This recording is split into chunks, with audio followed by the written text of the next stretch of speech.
December 21st, 1939, -40 degrees Celsius, the Kolar River, Finland. Colonel Konstantin Volkov raises his binoculars. His breath crystallizes instantly in the frozen air. Through the lenses he scans the tree line across the frozen river. Snow covers everything. The forest ahead looks empty, silent, dead.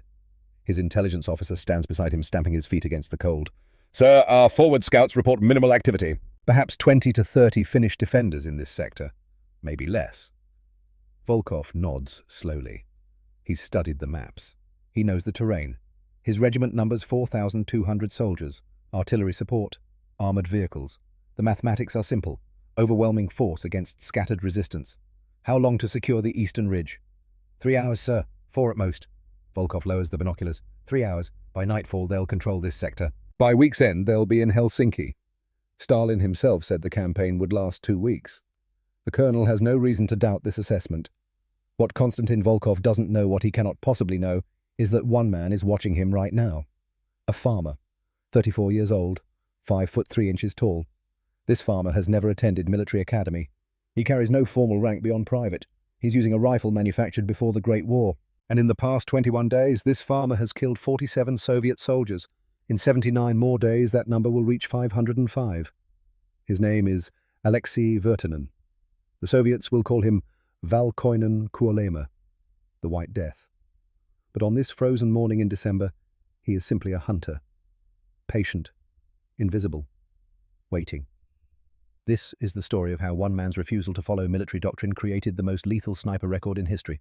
And the technique he used violated everything professional soldiers believed about warfare. To understand what Alexei Vertinen became, you must first understand what made him. Rautjärvi, Finland. Winter, 1918. The boy is 13 years old.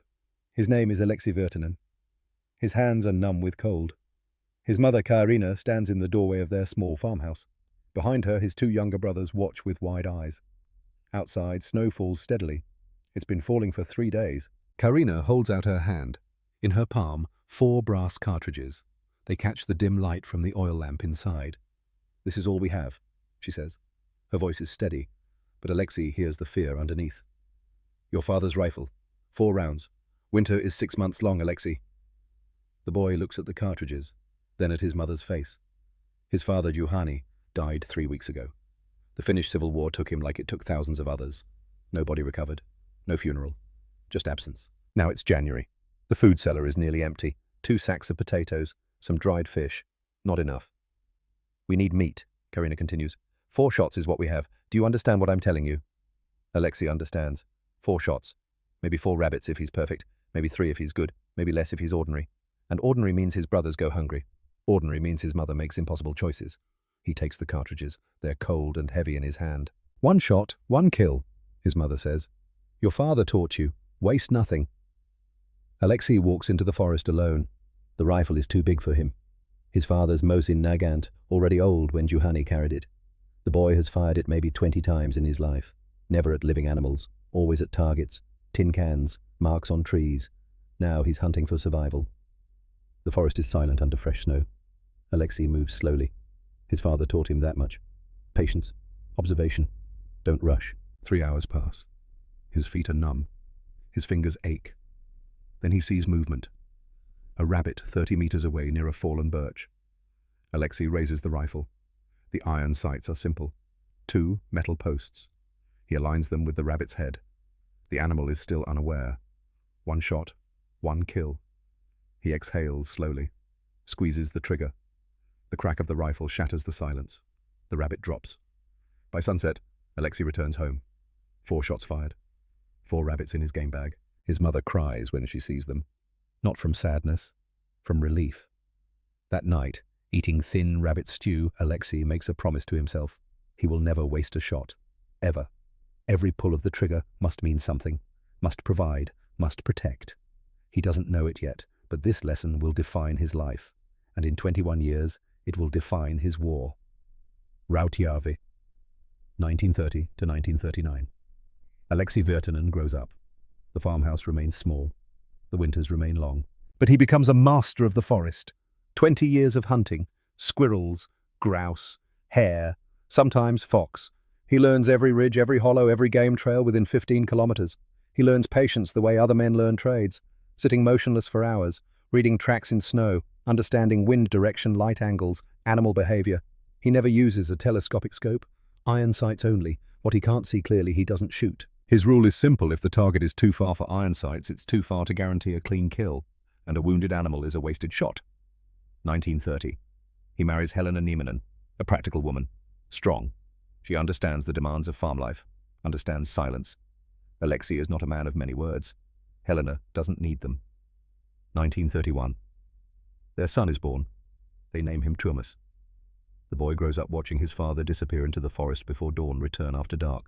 Sometimes with game, sometimes empty-handed, but never apologetic. The forest provides or it doesn't. You accept both.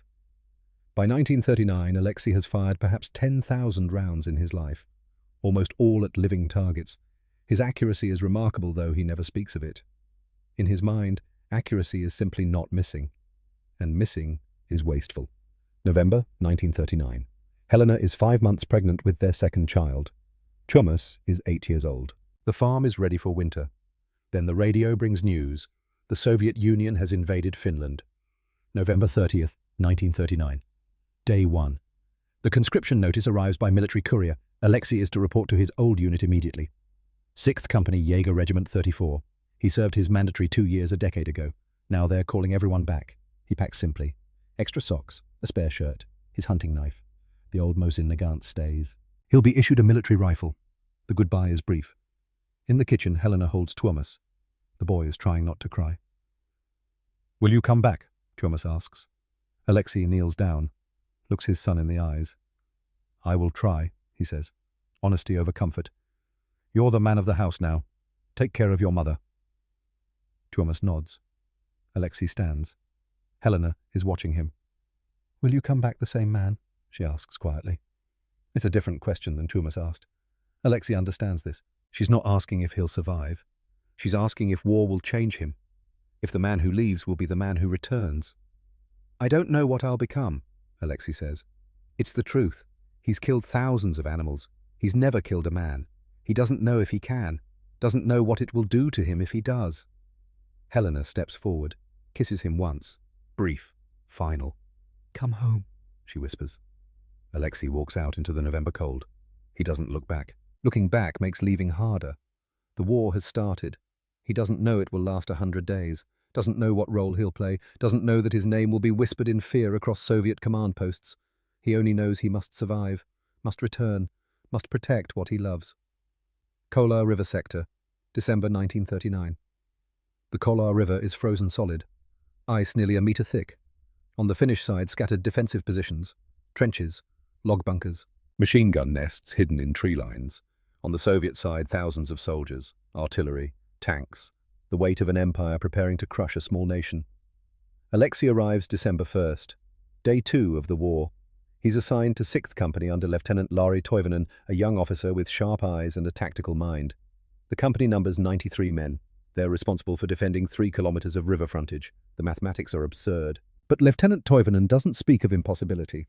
He speaks of terrain, of advantage, of making the enemy pay for every meter. "Vertanen," he says during the first briefing.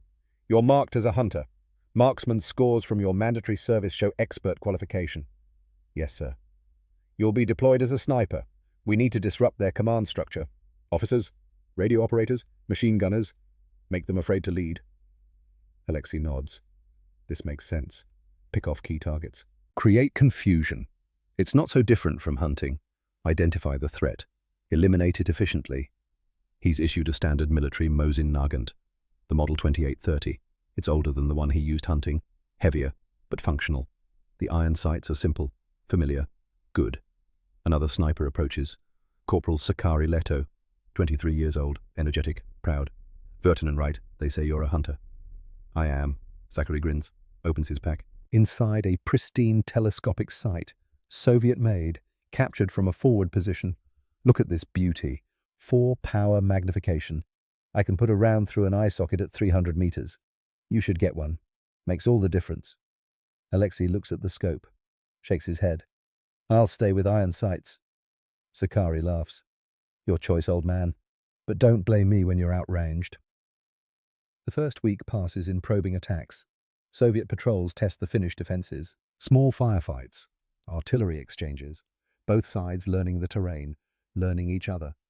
Alexei takes his first shot. December 3rd. Day 4. A Soviet officer directing troops across an open field. Distance 87 meters. Alexei settles into a shallow snow pit. Aligns the iron sights. The officer is pointing shouting orders. One breath. Exhale. Squeeze. The rifle cracks. The officer drops. Alexei doesn't feel triumph. Doesn't feel horror. Feels only confirmation. The shot worked. The technique transferred from rabbit to man. One target, one round, no waste. He crawls backward, relocates 200 meters north. Soviet return fire hits empty snow where he'd been. By December 20th, Alexei has killed 47 Soviet soldiers. He keeps no written count, simply remembers. Each shot is distinct in his memory, each face, each target. But other Finnish snipers are dying. December 12th, day 13. Sniper Vilho Manninen. Experienced hunter from Lapland. He's using a captured Soviet scope, sets up position at dawn. The sun rises behind him low on the horizon. Light hits the scope lens. Just a flash. A tiny glint of reflected light. A Soviet counter-sniper sees it. 290 meters away. Calculates. Fires. Vilho dies instantly. Bullet through the skull. Alexei is 300 meters away. Hears the shot. Sees Finnish soldiers recover Vilho's body. Sees the scope still attached to the rifle. Shattered glass. He says nothing, but he notes the lesson. Glass reflects light. Light reveals position. Position means death. December 16th, day 17. Zachary Leto, the young corporal with the beautiful Soviet scope. He's in position before dawn. Temperature -38 Celsius. Zachary settles in, waits for targets. The problem: breath. At -38, moisture in your breath condenses instantly, creates visible fog. When you're using a scope, your face is higher. The breath rises directly into your sight picture, creates a cloud above your position. A Soviet observer spots it. 500 meters away, calls in the position. A sniper team moves into flanking position. Zachary never sees them. He's focused downrange through his scope, watching for targets. The Soviet round hits him in the temple. He's dead before the sound reaches his ears. Alexei watches from his own position, sees the breath fog that gave Zachary away, sees the shot that ended him. Understands. Scopes are beautiful. Scopes are deadly. Deadly to the enemy. Deadlier to the user. December 19th, day 20. Sniper, Antti Koskinen. Good soldier. Capable marksman. He's using a scope because that's doctrine. That's what snipers are supposed to use. The problem: profile height. To use a scope effectively, your eye must be several centimeters behind the lens. This means raising your head, creating a silhouette. In snow, where everything is white and flat, any vertical shape stands out. Antti makes the mistake of shifting position during daylight. For just a moment, his head rises above the snow berm. His profile breaks the horizon line. A Soviet sniper is watching, has been watching for 2 hours, waiting for exactly this mistake. One shot. Antti dies. 3 snipers in 8 days, all using scopes. All dead because of scope-related signatures: glint, fog, profile. Alexei sits in the company bunker that night, cleaning his rifle. Lieutenant Toivonen enters with a wooden crate. Inside, 4 captured Soviet scopes. High quality. Precision optics. Virtanen, I'm issuing these to our remaining snipers. You're to receive one. It'll increase your effective range significantly. Alexei looks at the scope, looks at the lieutenant. Respectfully, sir. No. Toivonen's face hardens. That's not a request, Private. That's an order. I watched 3 men die because of scopes, sir. Vilho, Zachary, Antti. The scopes gave them away. I'll stay with iron sights. You'll be outranged. The Soviets have scoped rifles. You'll be at a disadvantage. Alexei meets his eyes. Steady, calm. Better outranged than dead, sir. I've killed 47 of them in 20 days with iron sights. I know what works for me. The bunker is silent. Other soldiers watch. This is insubordination, refusing a direct order.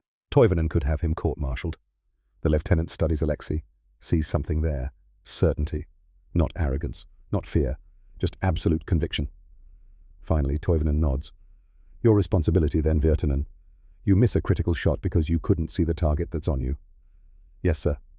Alexei returns to cleaning his rifle. Iron sights only. No glass, no glint, no fog, no elevated profile. He's made his choice. Broken doctrine. Rejected modern technology in favor of simple, proven methods. It's December 20th, day 21. Tomorrow, Colonel Konstantin Volkov will scan the forest and see nothing. Tomorrow, Alexei will kill 11 more Soviet soldiers. Tomorrow, the real war begins. But tonight, Alexei writes a letter he cannot send. The postal service is disrupted. No mail gets through. Still he writes. To Helena, to Tuomas. The words are simple. I have learned that survival means becoming invisible. The forest taught me to wait, to watch, to strike only when certain. War is the same. I do not know if I will return. But if I do not know that I thought of you with every breath, every shot, every moment, this is not glory. This is only necessity. I love you. I will try to come home. He folds the letter, places it in his pack, knows he may never send it, may never need to, or may need to more than anything. Outside, the temperature drops to -41, the coldest night yet. Somewhere across the frozen river, 4,000 Soviet soldiers prepare for tomorrow's assault. They have artillery, they have tanks, they have overwhelming numbers. They do not have Alexei Vertinen, not yet. But soon they will know his work, will fear the silence between shots, will die without ever seeing the hunter. The White Death is not yet born, but the farmer who will become him lies down to sleep, his rifle beside him, his promise to his family carved into his heart. One shot, one kill, waste nothing. Tomorrow the mathematics of war will begin to shift. One farmer against an empire, iron sights against ideology, patience against power. December 21st dawns cold and clear. Colonel Volkov raises his binoculars, sees empty forest. He has no idea what's watching back. December 21st, 1939, day 22. 4:30 in the morning. Alexei Vertinen wakes in darkness. The dugout shelter smells of earth and frozen canvas. Temperature outside -40 Celsius, inside perhaps -30. His breath forms ice crystals on the wool blanket. He doesn't light a fire, hasn't lit one since the war began. Smoke rises. Smoke is visible. Visible means dead. Breakfast is a piece of dried fish, hard as wood. He chews slowly, methodically. His body needs fuel. The cold devours calories. Last week, a Finnish soldier froze to death in his sleep, simply ran out of energy. The body shut down. Alexei eats, forces himself, drinks melted snow from his canteen. The water is so cold it hurts his teeth. 4:45. He performs maintenance on his rifle, works by touch in the darkness, checks the bolt action, smooth, no ice, verifies the iron sights are aligned. They are. This rifle is his life. He treats it accordingly. 5:30. First hint of dawn, grey light filtering through the forest. Alexei moves. He's wearing white winter camouflage, a snow smock over his uniform, white trousers, white hood. Against the snow, he's nearly invisible. Movement is what betrays you. So he moves like ice melts, slowly, inevitably, patient. His chosen position is 400 meters forward of the Finnish defensive line, a natural depression behind a fallen birch. He scouted this location 3 days ago, memorized the approach. The sight lines, the escape routes. The approach takes 57 minutes, 400 meters in nearly an hour. Normal soldiers would rush, speed over stealth, but Alexei learned patience from winter hunting. Rabbits don't appear on your schedule, you wait on theirs. 7:03. He reaches the position, settles in. The fallen birch provides cover. Snow has drifted against it. Natural, undisturbed. Alexei begins his preparation. First he compacts the snow in front of him. Uses his gloved hands to pack it solid. Loose snow kicked up by muzzle blast creates a visible cloud, a signature. Compacted snow prevents this. Second, he arranges his body to minimize profile. Lies prone. The rifle barrel extends just centimeters beyond the birch. His head is low, eye barely above the iron sights. Third, the critical adaptation. He scoops fresh snow into his mouth, lets it sit on his tongue. The cold is agonizing, but when he exhales, the moisture in his breath hits the snow first. The snow absorbs the water vapor. The fog is reduced, dramatically. Not eliminated, but enough. The cloud stays lower, below his sight line, not rising above his position like a signal flare. Fourth, he memorizes his kill zones. Alexei has studied this area for 3 days, knows the exact distances. 71 meters to that birch, 82 meters to the boulder, 97 meters to the trail junction. When a target enters these zones, he knows the range. No calculation needed, just muscle memory, point and shoot. 7:20, position established. Now he waits. The forest is silent. Wind moves through the pines. Snow falls occasionally from overladen branches. Small sounds, natural sounds. Alexei becomes part of them. His breathing slows, his heartbeat steadies. He's not a soldier in this moment. He's a hunter, and the forest is his. 9:14. Movement. Soviet patrol. 8 men. Walking in a loose column along the trail. They're talking. Alexei can hear voices carrying in the frozen air. They're not expecting contact. This sector has been quiet. Quiet because Alexei killed the last patrol 3 days ago, from a completely different position, 2 kilometers south. He watches them approach. Doesn't move. Doesn't shift his aim. Just observes. The lead scout passes.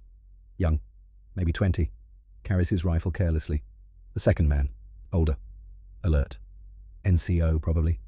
Third man. Fourth man. Alexei focuses on the fourth man. Walks differently. More confidence. Slightly better equipment. Officers often position themselves in the middle of patrols, protected by forward and rear security. The fourth man steps into Alexei's predetermined kill zone. 71 meters. The birch tree. Alexei has taken this exact shot in practice. Knows the hold, knows the wind, knows the cold affects the ballistics. One breath. Exhale slowly. The iron sights settle on the target's center mass. Not the head. Center mass. Larger target. More certain. Squeeze. The shot cracks through the frozen air. Sharp. Final. The fourth man drops. Instantly. No delay. The 7.62mm round hits him in the chest, punches through ribs, destroys the heart. He's dead before his knees buckle. The other Soviet soldiers scatter, diving for cover, confused. Where did the shot come from? They look in wrong directions, fire wildly into the forest. Bullets snap through branches, hit nothing. Alexei is already moving, crawling backward, low, slow. Doesn't wait to confirm the kill, knows it connected, felt it. After 20 years of hunting, you know. He crawls 30 meters, finds a prepared secondary position, a slight rise behind dense pine cover, settles in again, watches. The Soviets are panicking, shouting, calling for their officer. He doesn't respond, can't respond. One of them runs to the fallen man, checks for pulse, finds none. Screams for a medic. 20 minutes later, artillery arrives. Soviet guns pound the area where they think the sniper was hiding. Shells explode in the forest. Trees shatter. Snow erupts in great fountains.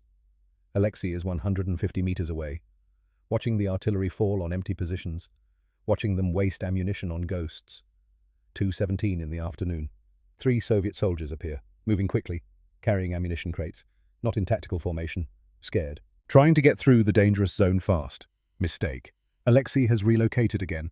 Third position of the day. A shallow crater from yesterday's artillery. They blasted it themselves, never thinking a sniper would use their own crater as cover. The 3 soldiers approach. Distance 84 meters, moving fast. No cover between them and Alexei. He targets the lead man, waits until they're in the open. No retreat available. One shot. The lead soldier drops. The ammunition crate crashes into the snow. The other 2 freeze. Fatal hesitation. Should run, should dive, should do anything but stand still. Alexei fires again. Second man down. The third soldier finally reacts, turns, runs, disappears into the trees. Alexei doesn't take the third shot. 2 targets down. Ammunition crate abandoned. Mission accomplished. No need to risk revealing his position further. He withdraws, crawls backward, relocates, always moving, never static. Soviet doctrine is to call artillery on sniper positions. He learned this fast. Shoot and move, constant repositioning, exhausting. But it keeps you alive. By nightfall, Alexei has fired 11 shots, 11 Soviet soldiers dead. No misses, no wasted ammunition. He returns to finish lines. Lieutenant Toivonen meets him. Vertinen, Soviet patrols reported heavy sniper activity in your sector. Body count. 11 confirmed, sir. Toivonen nods, doesn't smile, doesn't congratulate. This isn't sport. This is mathematics. 11 enemy soldiers removed from the equation. 11 fewer rifles aimed at Finnish positions. Get some rest. Same sector tomorrow. Yes, sir. Alexei eats. Thin soup, black bread, cleans his rifle, sleeps. Day 22 complete. Cumulative kills 58. The war is 3 weeks old. It will last 11 more weeks. The Soviets don't know his name yet, don't know it's one man. They think it's a team, a rotation of expert snipers. No single soldier could maintain this kill rate. Impossible. But Alexei isn't a soldier. He's a hunter. And he's hunting to survive. 25 days pass. Christmas comes and goes. No celebration, no ceasefire, just cold and death and silence. January 15th, 1940. Day 47. The kill count has reached 164. Alexei doesn't keep written records, doesn't mark tallies on his rifle, just remembers each shot, each target, each face through the iron sights. Soviet casualties in the Kolar sector have reached levels that concern Moscow. Reports flow up the chain of command. A sector that should have fallen in days is held for 6 weeks. Finnish snipers are inflicting disproportionate casualties. Officers are dying, radio operators, machine gunners. The precise targeting suggests expert marksmen, plural, multiple snipers operating in coordinated teams. At least that's what Soviet intelligence believes. The response is inevitable. Moscow sends specialists. Sergeant Grigory Petrov arrives January 14th, day 46. He brings 8 men with him, all expert snipers, all veterans. Grigory himself has 73 confirmed kills from the Spanish Civil War, 1937 to 38, fighting for the Republicans against Franco's forces. He survived that war, learned his craft in the mountains of Catalonia. Now he's in Finland, hunting Finnish hunters. Colonel Volkov briefs him personally. Sergeant Petrov, welcome to Kolar. Your mission is simple. We have estimated 5 to 7 expert snipers operating in this sector. They're disrupting our advances, killing our officers, creating fear among the troops. I need them eliminated. Grigory studies the maps, plots the kill sites, calculates angles, ranges, patterns. How long have they been active? 6 weeks, approximately. Casualty count attributed to sniper fire. Volkov hesitates, checks his reports. Over 200. Grigory's eyebrows rise. 200 in 6 weeks, from 5 to 7 snipers. That's impressive. 30 kills per sniper, in winter conditions, against an enemy that knows you're hunting them. I'll need 2 weeks, Grigory says. Maybe 3. We'll flush them out, eliminate them one by one. Volkov nods. You have whatever resources you need. This is priority. January 15th, day 47. Grigory sets his trap. He's studied the kill patterns, identified a likely position, a ridge overlooking a supply route. If he were a Finnish sniper, he'd use this position. Perfect sight lines, multiple escape routes, natural cover. He places his 8 men in a careful ambush. 3 positions covering the ridge, overlapping fields of fire. If a Finnish sniper appears, they'll triangulate. Pin him down, kill him. Then they wait.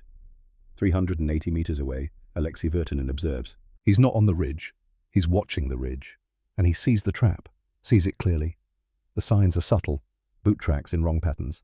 Too many tracks converging on the ridge. Soviet patrols don't move that way. Too coordinated, too purposeful. This is a setup. Alexei settles into his observation position, a hollow behind a granite outcrop, invisible. He watches the ridge through his iron sights, waits. 11 hours pass. Temperature drops to -43°C. Most men would abandon the position, seek shelter. But Alexei learned patience from his mother. 4 bullets, 6 months. You wait as long as necessary. 4:17 in the afternoon. The light is fading. The Soviet ambush team begins to withdraw. They've waited all day. No Finnish sniper appeared. The trap failed. They move carefully at first, then faster, eager to return to warmth, to food, to shelter. Alexei watches the rear guard, a single soldier, covering the withdrawal. Standard doctrine. The man moves along the ridge, pauses, scans the forest one last time. Distance 217 meters. Long for iron sights, but possible. Alexei has made longer shots. He accounts for wind, for cold, for the slight downward angle. Adjusts his aim.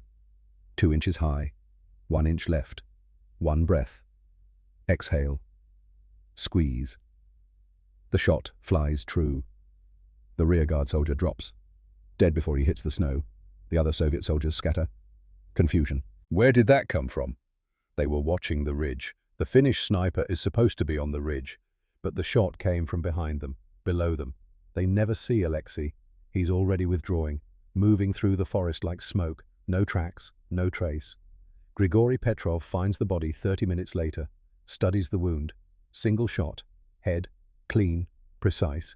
Distance estimated at over 200 meters. He looks at the kill site, then at the ambush positions, realizes. The Finnish sniper was watching them the entire time, waited until they withdrew, then struck. Grigory kneels in the snow, thinks.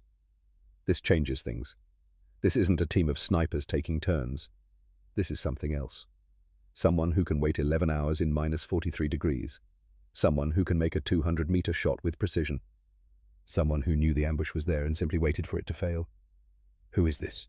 Grigory whispers to the frozen air.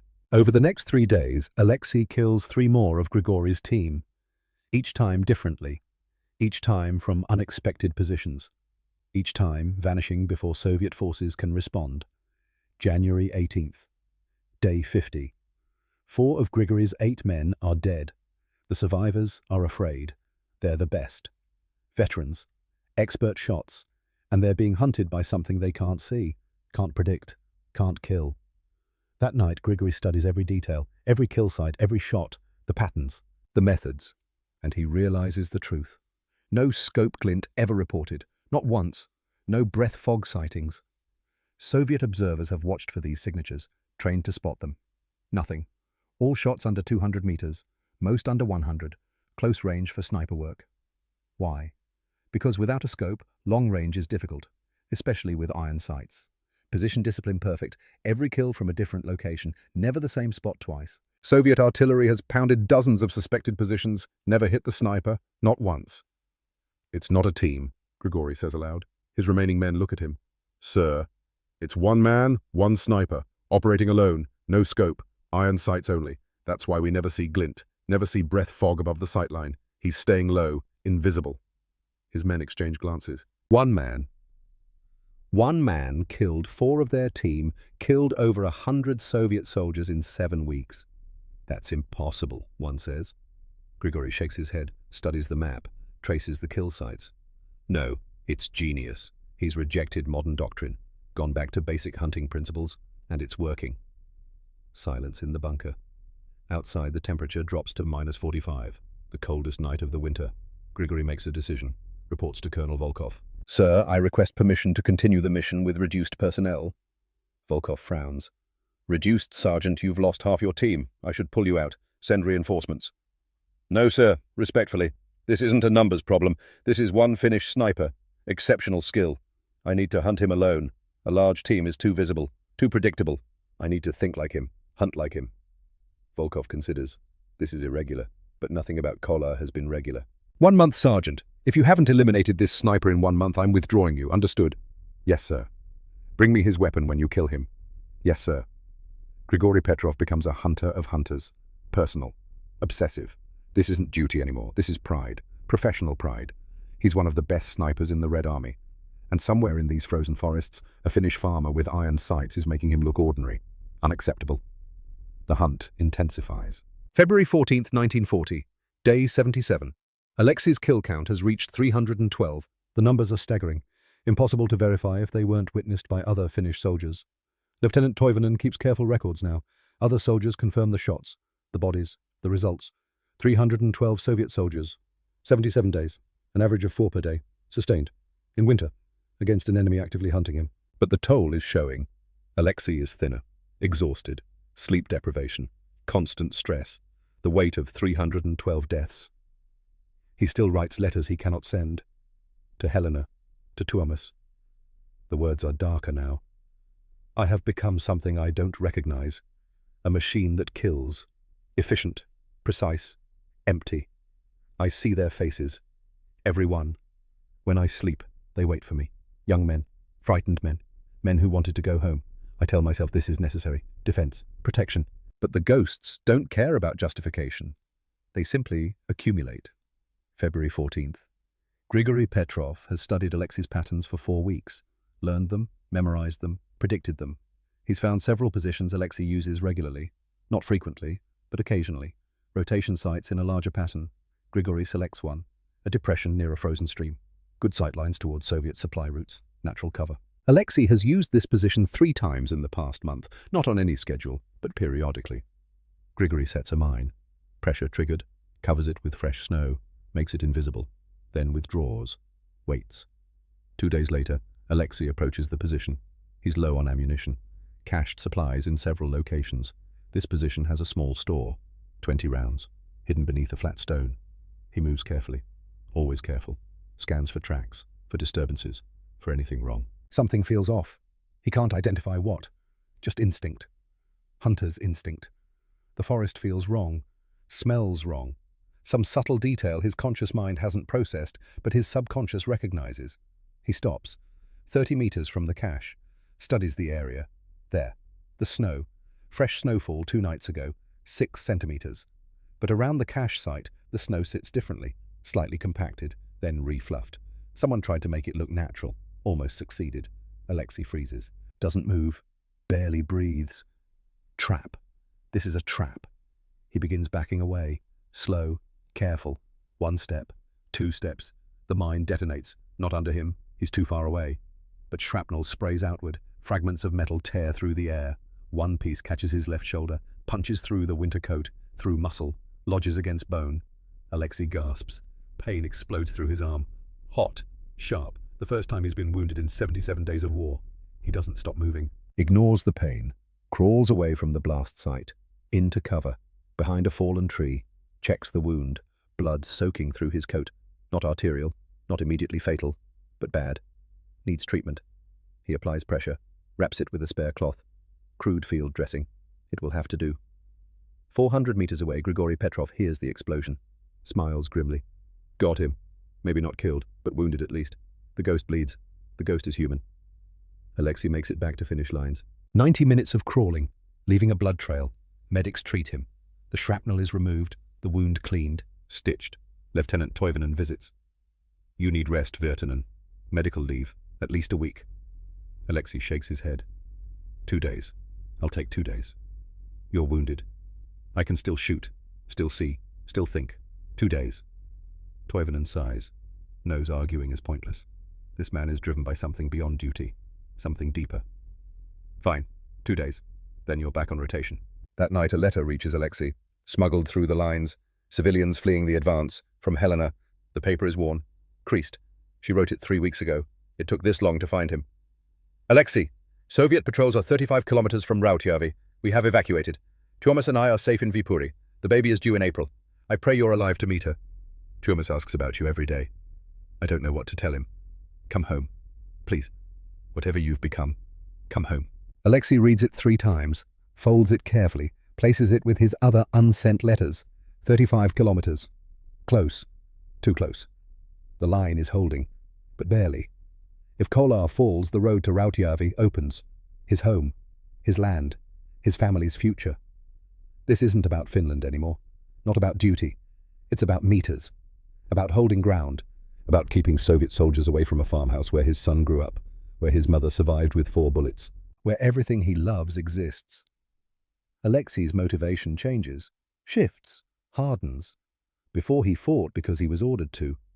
Now he fights because 35 kilometers is too close. February 23rd, 1940, day 86. Alexei is back in position, shoulder still healing, range of motion limited, but functional. He can shoot. That's enough. At Finnish High Command, Lieutenant Toivonen's reports have reached the generals.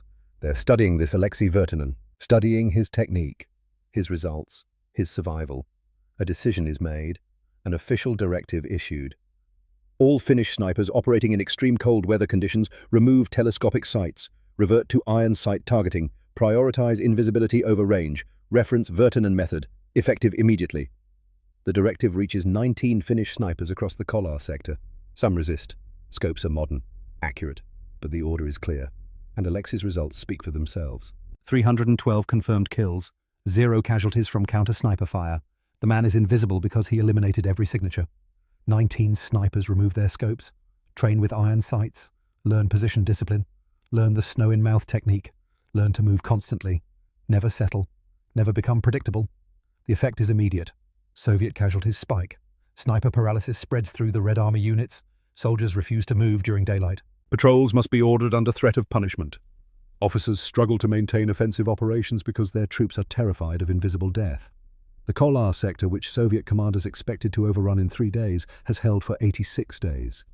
Finnish defenders outnumbered 8-1 inflict casualties at a ratio of 12-1.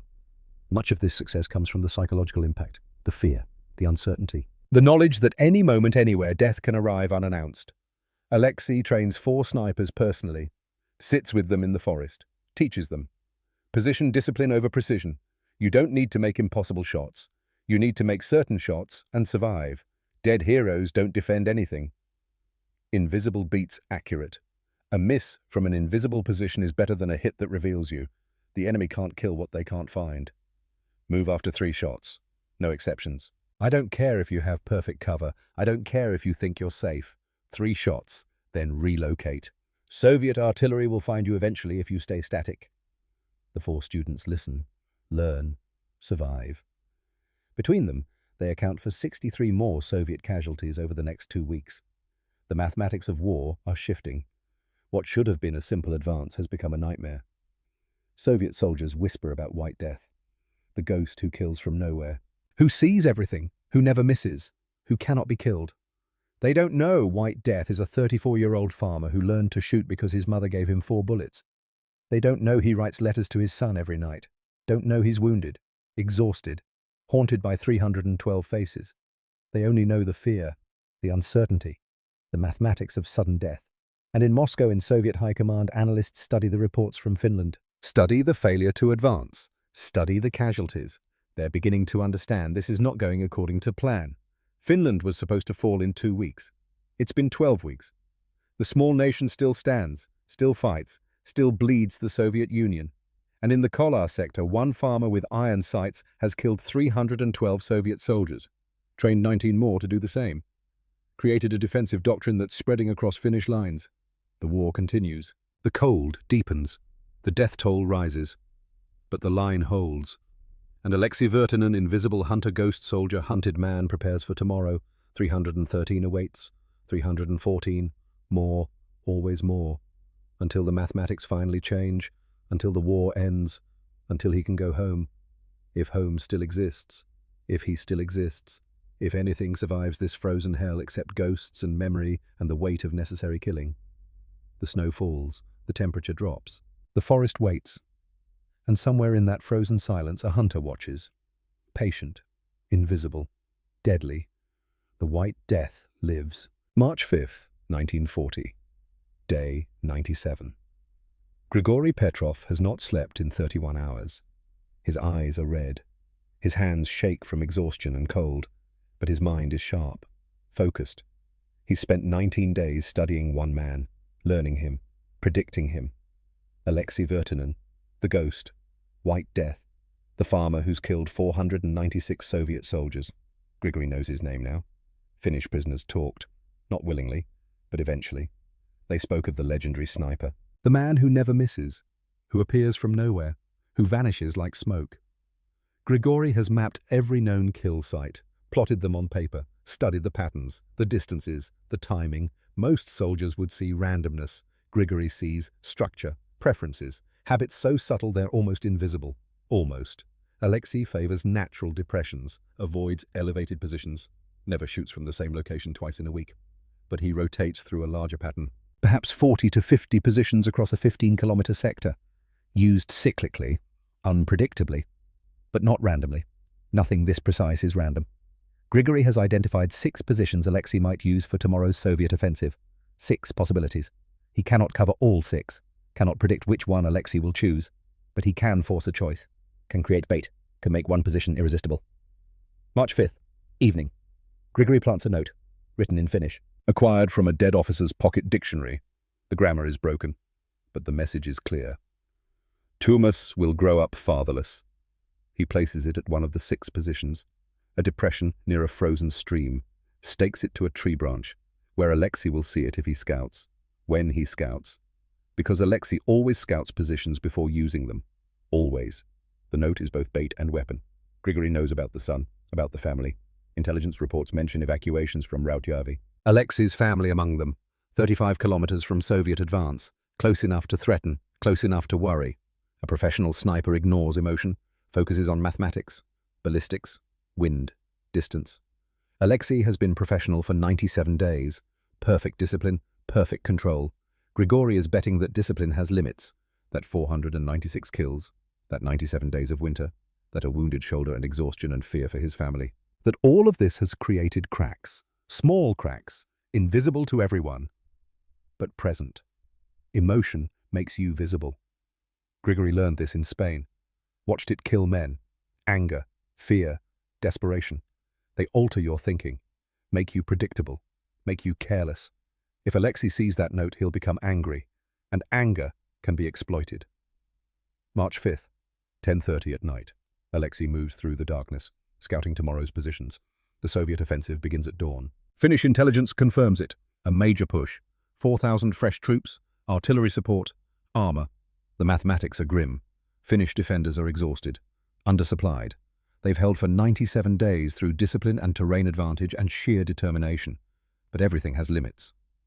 Alexei's shoulder still aches. The wound healed poorly. Infection. Fever for 3 days. He survived, barely. Lost weight he couldn't afford to lose. But he can shoot, can move, can fight. That's enough. He approaches the 4th position on his mental list.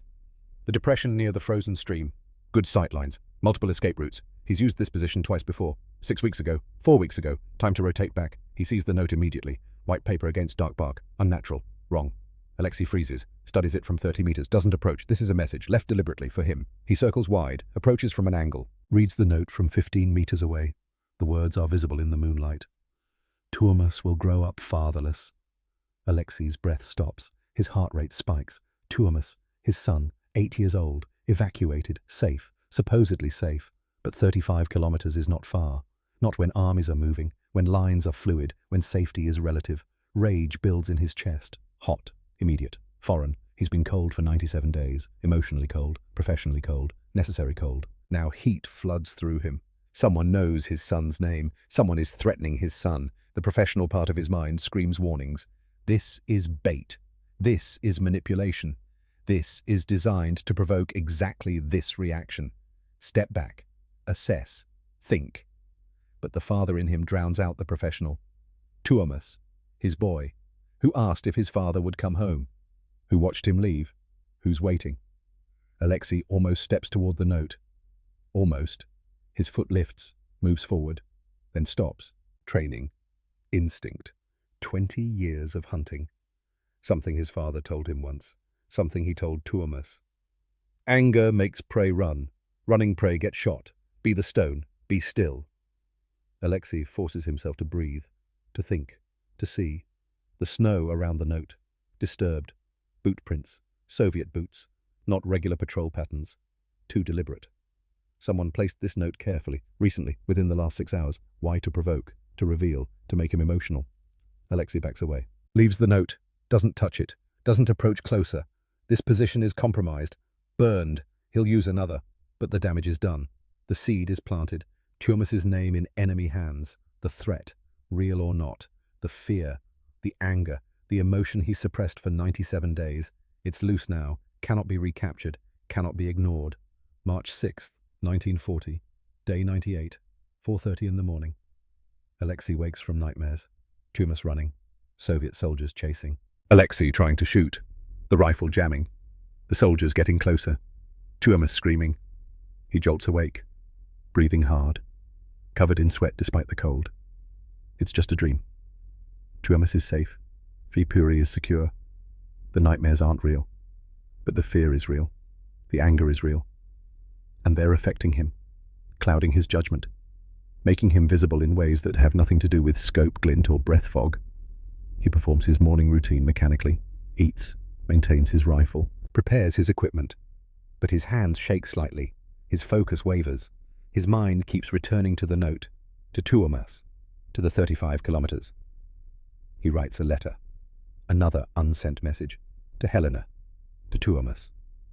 If I don't return, I died protecting what I love. The mathematics are simple. 500 lives against 2, against 3 when the baby comes. I would trade 1,000 for you, 1,000,000. The equation is easy when the numbers have names, have faces, have futures. I love you. Tell Tuomas his father tried. He folds the letter, places it in his pack with the others. 38 now. A history of the war written in words never sent. Evidence of humanity persisting despite becoming a ghost. 7:15. Alexei is in position. Not the stream depression, a different location. A small crater, created by Soviet artillery 2 weeks ago. They blasted it themselves, creating cover for their enemy. Irony. Alexei uses it without appreciation. Just mathematics. The crater provides defilade, Soviet doctrine says, don't waste ammunition on previously shelled positions, so they won't shell this one again. Probably. He settles in, waits. The Soviet offensive begins at 8. He has 45 minutes, 7:40. Movement catches his eye. 410 meters away, a figure in Soviet winter camouflage, moving carefully, deliberately, not like regular infantry, like a hunter.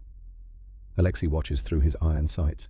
The figure stops, kneels, scans the terrain, looking for something, looking for someone, looking for Alexei.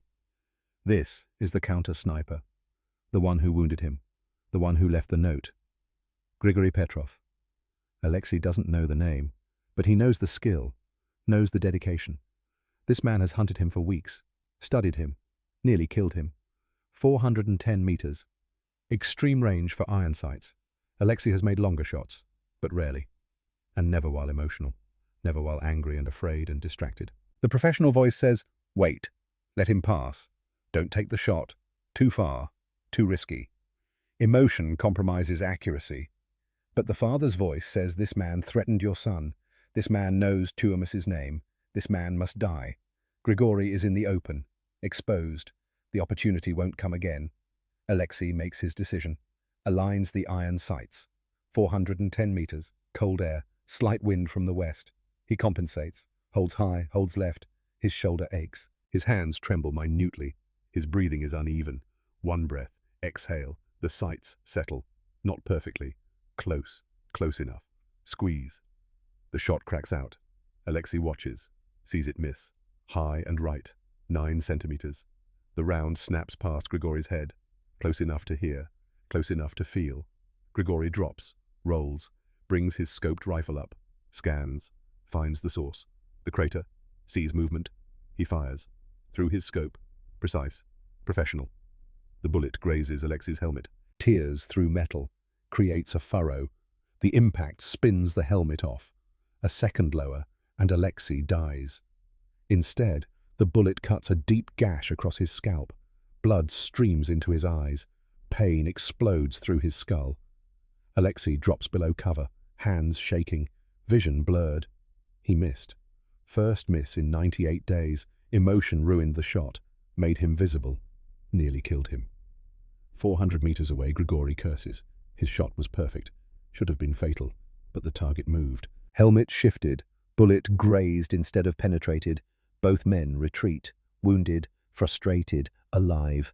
Alexei crawls backward, blood soaking through his hair. He's leaving a trail, visible, must move, must relocate, must survive.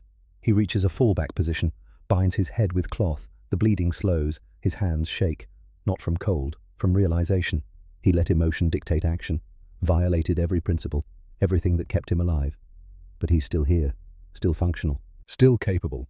He forces the emotion down, locks it away, becomes the ghost again. Empty, cold, effective. 8:15. The Soviet offensive begins. Artillery barrage. 30 minutes of sustained fire. Shells scream overhead. Trees explode. The earth shakes. Alexei stays low, waits. This is preparation fire. The infantry comes after.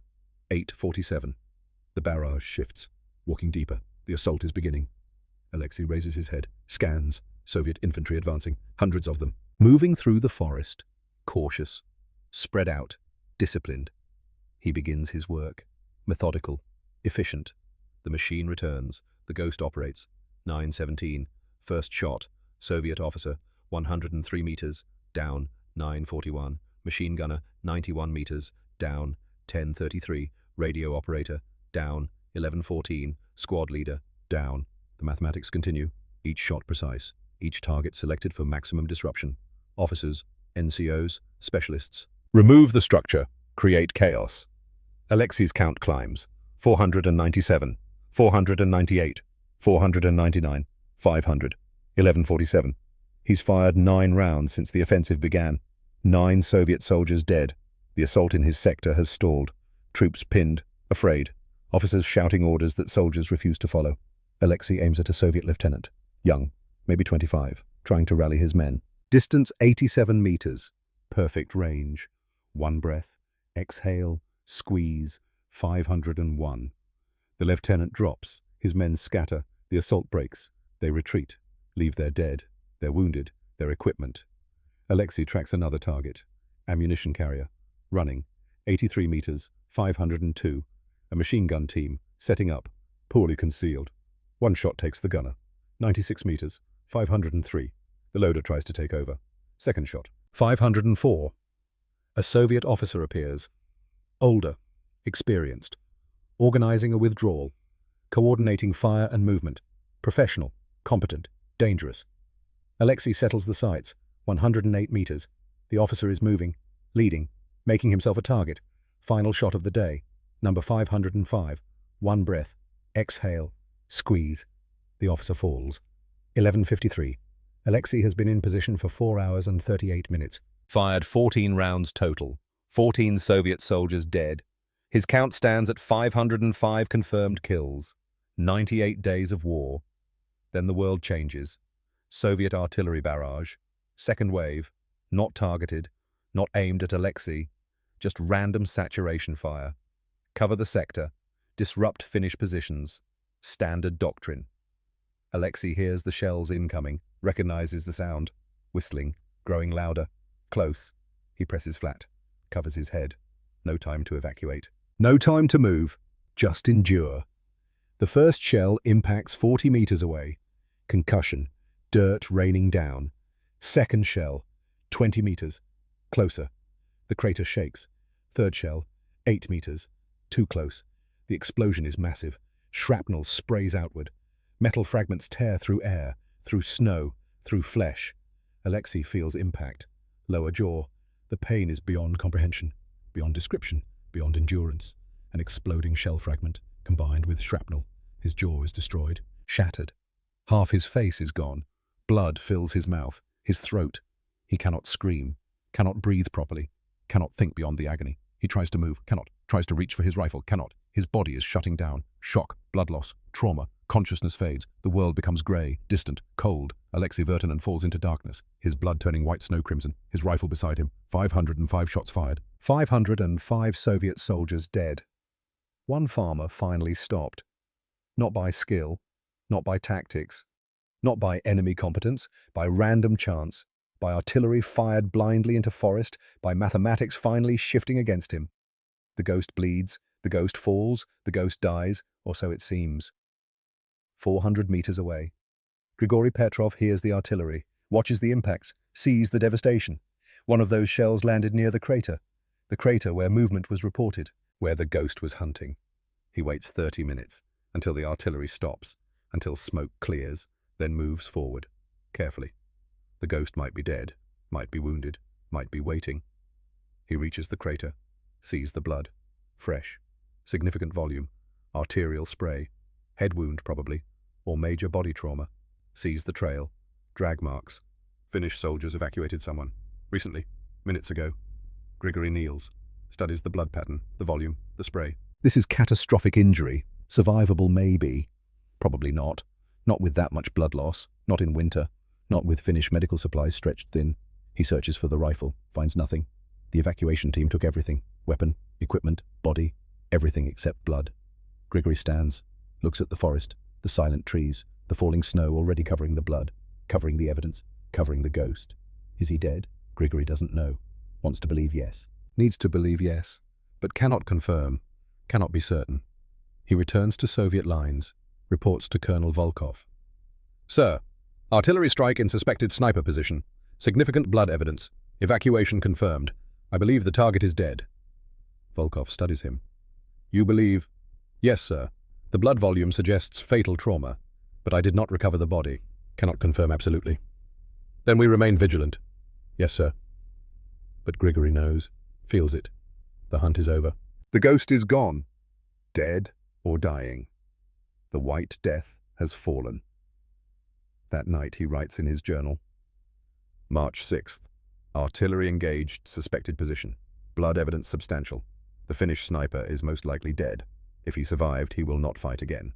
Not with those injuries. The hunt concludes, not with my bullet, but concluded nonetheless. He was worthy, skillful, dedicated. I respect that. War makes enemies of men who might have been friends. He protected his people. I served mine. Now it ends. May he rest. If gods exist, if soldiers earn rest. Grigory doesn't know Alexei's name will haunt him. Doesn't know that in 2 years at Stalingrad, a Soviet shell will kill him. Doesn't know he'll die carrying a photograph torn from a Finnish newspaper. A blurry image of a farmer, a hunter, a ghost. Alexei Vertinen.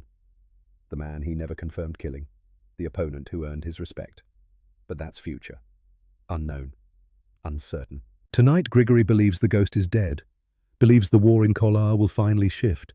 Believes the mathematics have changed. He's right about one thing. The ghost is gone. But not dead. Not quite. Not yet. March 13th, 1940.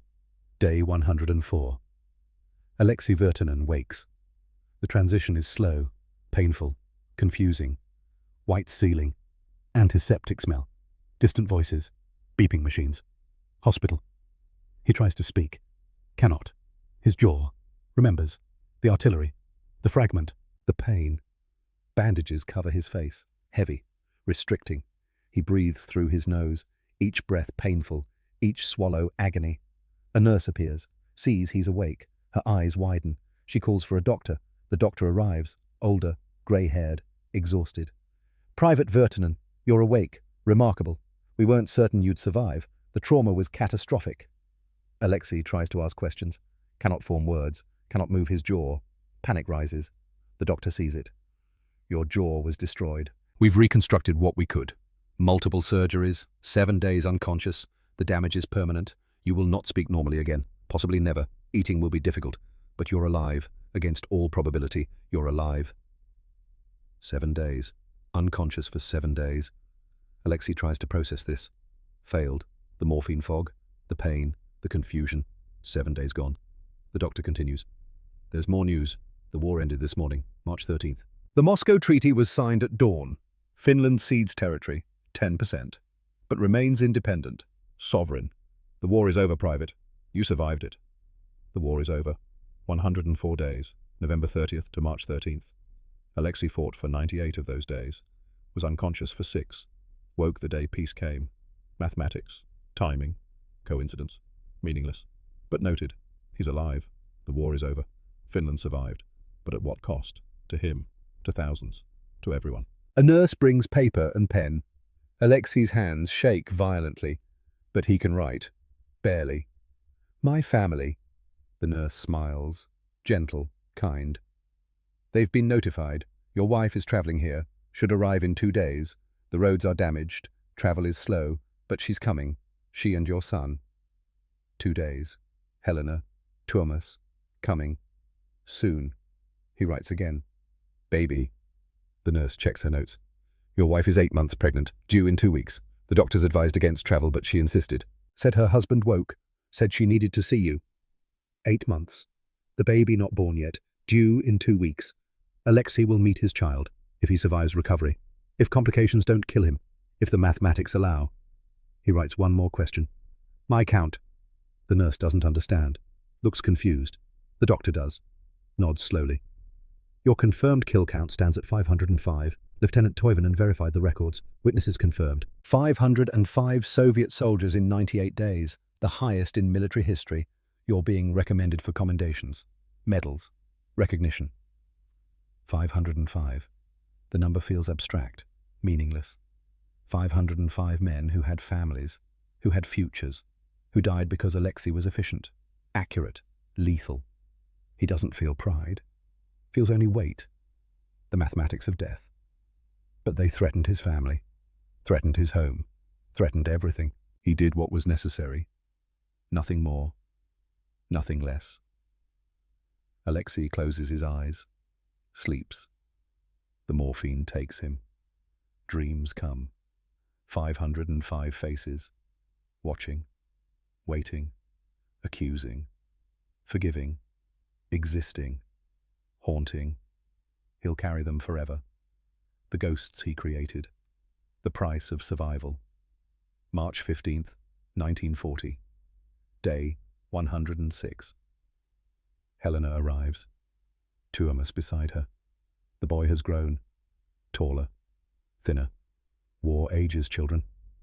Helena's belly is swollen. 8 months pregnant. 2 weeks from delivery, she travelled despite doctors' warnings, despite risk, because her husband woke, because he survived. They enter the hospital room, see Alexei, bandages covering most of his face. What's visible is swollen, discoloured, damaged. Helena's face remains composed, strong, but her eyes betray shock. This is not the man who left. This is someone else, broken, rebuilt, changed. Tumas freezes, stares, frightened. His father, unrecognizable, monstrous in bandages. The boy's instinct is to flee, but Helena kneels, takes Tuomas's hand, whispers, "That's your Isa. He came back, like you asked. He came back." Tuomas looks at his mother, at the bandaged figure, at the hands visible outside the blankets, rough, scarred, but familiar.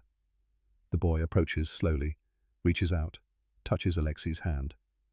"Isa, did you protect us?"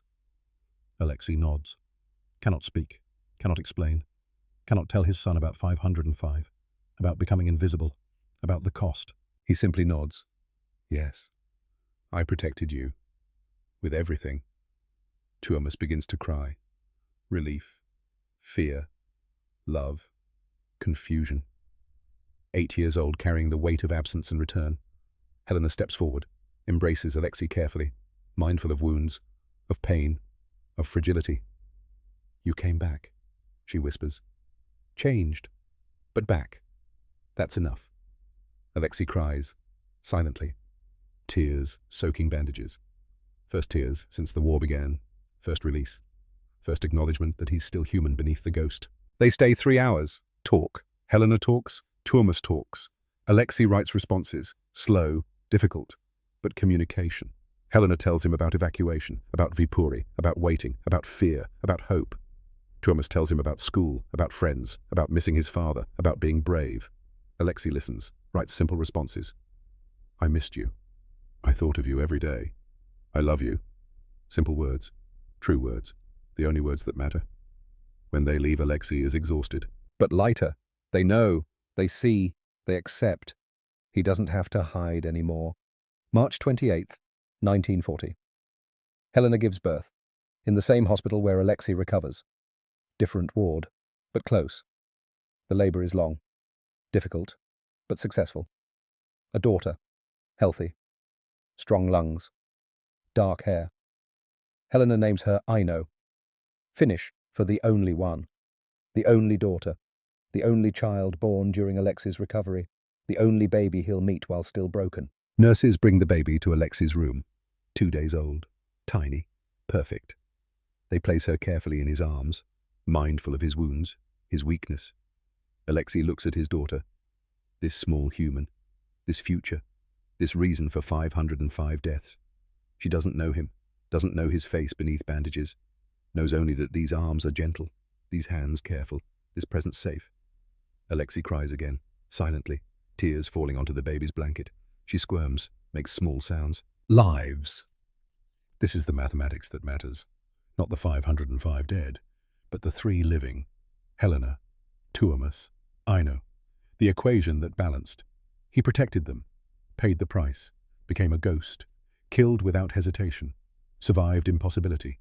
For this, for them, for these 3 humans who carry his blood and his future. Was it worth it? The question has no answer, only outcome. They live. He lives. That's all. The weeks pass, surgeries continue, reconstruction, skin grafts. Attempts to restore function. The doctors do what they can, but the damage is permanent. Alexei will never speak normally, never eat solid foods easily, never look the same. The face he wore for 34 years is gone, replaced by scar tissue, reconstruction, evidence. May 3rd. Alexei is released, returns to Viipuri with his family. Aino is 5 weeks old. Tuomas is 8. Helena is exhausted but strong. They find temporary housing, a small apartment.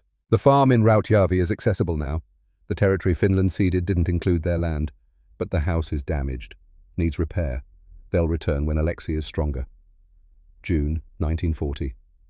Alexei returns to Rautjärvi, brings his family. The land is scarred, artillery craters, burned trees, shell fragments in the soil, but repairable. The house partially stands, enough to rebuild. They begin again. Farming, living, surviving. The rifle is cleaned, oiled, stored in a locked cabinet. Never fired again. The war is over. The ghost is retired. The farmer returns. Life continues. Seasons pass. Alexei learns to communicate through writing, through gestures, through silence. Helena learns to read him, to understand, to translate for others. Tuomas grows, asks questions sometimes, about the war, about the killing. Alexei writes brief answers. Necessary. Defense. Protection. Never glorifies, never explains fully. Some things cannot be explained, only experienced. 1948. Another son is born. Helena's third child. Alexei's third chance. They name him Zachary, after Corporal Zachary Leto, the young sniper killed by scope glint. First death Alexei witnessed. First lesson. The name is memorial. Remembrance. Acknowledgement that others died so Alexei could learn, could survive. 1953. Tuomas is 21, leaving for university. He asks his father one question. Final, direct. Isa, the 505. Do you regret them? Alexei considers, writes carefully. I regret the necessity, not the action. They threatened you, our home, our future. I stopped them, that's all. War creates impossible choices. I made mine. You live because they died. I cannot regret that, but I cannot celebrate it either. It simply is. The mathematics of survival. Tuomas reads it. Understands. His father killed 505 men, and it destroyed something inside him, but saved something outside him. Family, future, life. The years accumulate. Alexei farms, raises children, loves his wife, exists quietly. The nightmares continue. 505 faces, but they become familiar, expected, part of existence. He never forgives himself, not for killing, that was necessary. He never forgives himself for being good at it, for perfecting death, for finding efficiency in horror. 1978. Soviet Union invites Finnish veterans to Moscow. Reconciliation. Alexei declines. Has nothing to say to them. 1995. Documentary crew finds him. Wants to film the legend. Alexei refuses. Writes, I am not a legend. I was a farmer who killed. Leave me to my ghosts. 2002. Alexei Virtanen is 96 years old. His body fails. Heart, lungs, the mathematics of age. His family gathers. Tuomas. I know. Zachary. 11 grandchildren. They surround his bed. Hospital again. Tuomas holds his father's hand. Isa. Last words. Alexei gestures for paper. Writes slowly. Final message. I killed 505 men to protect you. The ghosts haunted me every day. But you lived. That's the only number that matters. Remember me as a farmer, not a killer. He folds the paper, hands it to Tuomas, closes his eyes. 4 hours later, Alexei Virtanen dies, surrounded by family, surrounded by the living. The funeral is small, private, local, no military honors, just family, friends, neighbors. Tuomas speaks, reads his father's note, adds, My father never called himself White Death. He called himself a farmer who learned to be invisible. The killing haunted him. But he did it because we needed protection. He was a good man who did terrible things. He never forgave himself. We forgive him. We exist because of him. Alexei is buried in Rautjärvi, on his land. Simple stone, name, dates, nothing more. But the legacy spreads. 1941. Soviet sniper schools study the Virtanen method. Remove scopes in extreme cold. Prioritize invisibility. 1943. U.S. Marines adopt iron sight training. Pacific Theater preparation. 2007. Quantico. Instructors teach the principle. Match weapon to environment. Sometimes simplicity wins. The lesson endures. One farmer with iron sights changed warfare, not through technology, through understanding, through refusing doctrine when doctrine meant death. 2019. Kola River Memorial. Simple stone. Names of defenders. Alexei Virtanen among hundreds. Not elevated, just remembered. The river flows peacefully. No blood, no ghosts, just water and trees. But the lesson lives. One man, 505 kills. Iron sights and patience and love. The mathematics were brutal. The cost was everything. But his family lived. That's victory. The only victory that mattered. The White Death is gone. But the living remain. Growing, continuing, thriving. That's immortality. Not legend, but life. The harvest that mattered, final.